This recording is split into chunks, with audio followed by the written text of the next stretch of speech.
Now we want to discuss section 3 of chapter 10, the regulation of the cell cycle. We've talked about the reason that we need cell division um, for growth and development and repair and reproduction in some cases. But now we want to talk about how we regulate that cycle so that we only get cell division when we want it to happen. Um, and so there is indeed regulation of the cell cycle. And for example, um, your book talks about this type of regulation. It doesn't use this term, but I'm going to use it here, and I want you to know it. What we can call density-dependent regulation, and that is cells, um, when they're growing in certain kinds of tissues, reach a certain density, and then they just stop dividing. And so your skin, for example, if you have to repair a cut or something, the skin cells new ones will be replaced, will be produced to replace the damaged cells. And once they form that layer and they're wedged in there, they'll stop dividing. And so again, when you put these normal cells in a dish of some sort and you grow them in tissue culture, they will grow and fill the space and stop. Once the cell gets wedged in there a bunch of other cells or pushes up against the edge, it sort of knows to stop dividing. Um, so now, what kind of chemical cues are these cells receiving, both internally and externally? Well, internally, there are these group of molecules, these proteins known as cyclins, and they get their name from the fact that they tend to go through cycles, as we'll see. And here, an image, not in your book, but that I found of the cell cycle with interphase and then mitosis. And there are different kinds of cyclins that are needed to be present at different stages of the cell cycle for the cell cycle to continue. And so, for example, if this particular one is not present, the cell will not go past G1 into S phase. It'll basically get stuck in G1 and just do whatever it is that cell's supposed to do. But when it receives that signal, it moves to the next step, the S phase, and there's a cyclin in that phase which stimulates it to keep moving along throughout the cell cycle. So these cyclins are very important. Now, what can stimulate the production of the cyclins inside the cell are these external factors, these external regulators, these things we just generalize as growth factors, and there's different kinds, of course. But here's how they work in general. So in the presence of these growth factors, a cell that has the proper receptor for that growth factor, and the receptor will be a protein that's embedded in the membrane of the cell. So that growth factor is present, it's received by the receptor, and that initiates a series of reactions inside the cell that stimulates um, essentially the production of a protein whose job is to make use of information in the DNA to produce, for example, some of these cyclins. So we'll see later how we make use of the DNA to make proteins like cyclins that will then, in this case, stimulate the cell cycle and division of that cell. But you have to have this external growth factor there, or, as we saw with density dependent, the actual physical constriction of the cell by other cells to either stimulate or stop the cell cycle. So in this case, when the cells are just not surrounded by other cells, they will be stimulated to divide, but when they are wedged in, they stop dividing. Um, so these growth factors, though, are specific to certain types of cells, and only cells that have the proper receptors will receive the signal to divide.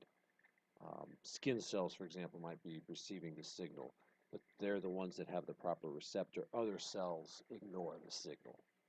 Okay. And so you can see where they get their name from, these cyclins, because they go through this pattern. In particular, here we're looking at a fertilized egg, a zygote, and so this is at the earliest stage of development, that one cell stage, the zygote, which of course splits into 2 cells, which then goes into 4 cells, etc. And so at this stage of development, there's going to be just a number of series of cell divisions that go on and on and on. And you can see that the cyclins go through this pattern. At the beginning of interphase, they're very low, but then they consistently increase, reach a peak during mitosis, essentially stimulating cell division, and then the amount crashes, but then it goes up again, and it just follows this pattern as long as it's receiving the cues, the signals, the growth factors to continue cell division. It'll just go through this cycle. All right, so now sort of the opposite of cell division, though, is what you might call apoptosis, or what we can call programmed cell death.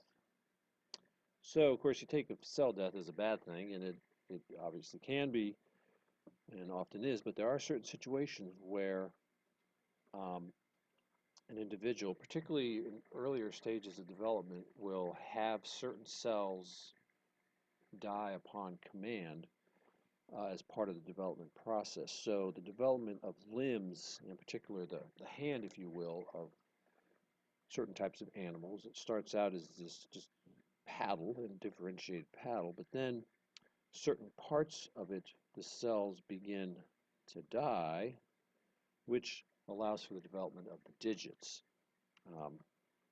And here you can see some images from some embryos, probably of an amphibian or reptile of some sort, most likely. But you can see again, it starts out as this paddle, but then the cells start to die to allow the digits to form. Apoptosis. This you also see in the transformation of a tadpole into a frog with its tail. The tail does not fall off, but slowly breaks down as the cells in the tail die.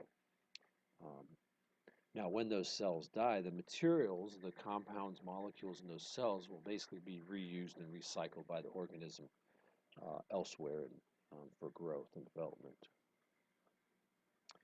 All right, so it leads us to discussion of cancer, which essentially is when it can happen when a cell is no longer being regulated. It just divides and divides again and divides again, and all the cells produced by that initial cancerous cell just keep on dividing until you ultimately form a tumor, a mass of these cancerous cells that are just dividing and dividing again. Now, sometimes these things can be what we describe as benign, in which they're tumors that tend to develop very slowly and they don't spread, and they're not necessarily life-threatening, typically aren't. But you can have some malignant tumors, and these are the ones that tend to grow or faster, and they also tend to spread or go through what's called metastasis, where some of the cells break off and typically through the circulatory system will spread to other parts of the body, lodge themselves, and continue growing, and so you can get multiple tumors spreading. So this is a bad thing, obviously, as you know from cancers, because the tumors can displace good cells and disrupt bodily functions, and if left untreated, can kill someone. And even when they're treated, sometimes cancers are bad enough that they do that anyways. So what causes cancer? Well, it basically comes down to mutations of the DNA. And when portions of the DNA that are responsible for producing compounds that regulate the cell cycle are mutated, those compounds will not necessarily do their job as well or at all. And so that means that cell that has the mutation isn't receiving the proper signals. It just divides and divides and divides again. And so mutations can be caused by certain chemicals, For example, in the smoke from cigarettes, they have some of these chemicals that can damage or cause mutations in cells inside the lungs. Um, there are other types of chemicals that you find a lot in labs and industry that have these properties. And then, of course, people working with them have to be quite careful. Radiation, in the form of the radiation we get through X-rays. Um, there's also, in some areas, there's a gas called radon gas that is naturally produced in the earth, and sometimes it can leak into people's homes, and their radon gas levels can be relatively high, and that can cause problems with them. Um, Also, sort of a permutation of that, UV light from the sun, which is what causes skin to burn and tan, but it can also damage the cells of the skin if you have enough exposure and cause mutations, and skin cancer can result. So there are a number of things. And of course, there can also be just a basic genetic. Once these mutations are in people, they can sometimes be passed down to offspring, as we'll see an example in a minute. So here's one of these genes that's particularly important. It's called the p53 gene. It's known as a tumor suppressor gene because it's a gene that produces a compound, just known as p53, whose job is to basically stop the cell cycle. And a cell will produce p53 when the cell cycle is supposed to be stopped. So if this gene is mutated and now this p53 no longer functions properly, the cell cycle is not being stopped when it's supposed to, which then can result in uncontrolled cell division and cancer. So here's an example of one. These are known as the BRCA1 and BRCA2 genes, and they are found, as you can see, on chromosomes 13 and 17, and when they are mutated, and again, there are different types of tumor suppressor genes in addition to p53, and so when they mutate and are not regulating the cell cycle, they in particular can result in breast cancer. And so this is a gene. These mutations can be passed down. And so I put the picture of Angelina Jolie here because she inherited at least one of these defective genes, mutated genes, from her mother. Her mother had breast cancer.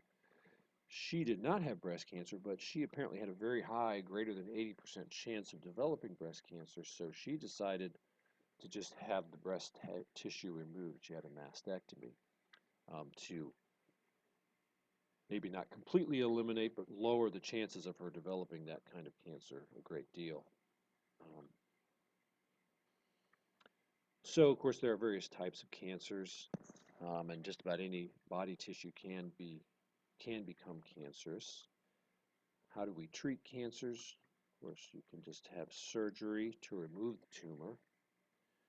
You can also go through chemotherapy, which is when you're exposed to chemicals that you take through an IV, and they're supposed to, as best they can, kill that tumor. And so these chemicals come in all sorts, and they'll use different kinds for different types of tumors, and then even for any kind of particular cancer, there can be certain kinds they'll give you depending on how well you tolerate them, because as perhaps you're aware, there are a lot of negative side effects to chemotherapy, nausea, losing your hair, weight loss, and oncologists, the doctors who treat cancers, have to be careful that they give you enough of the dose, a high enough dose to kill the cancer without killing you, and so it's a fine line they sometimes go through. We also use radiation, which is a little ironic, but you can use very localized radiation just as best you can, exposing that tumor to try to use the radiation to kill those cancerous cells. Again, that can also have side effects as well.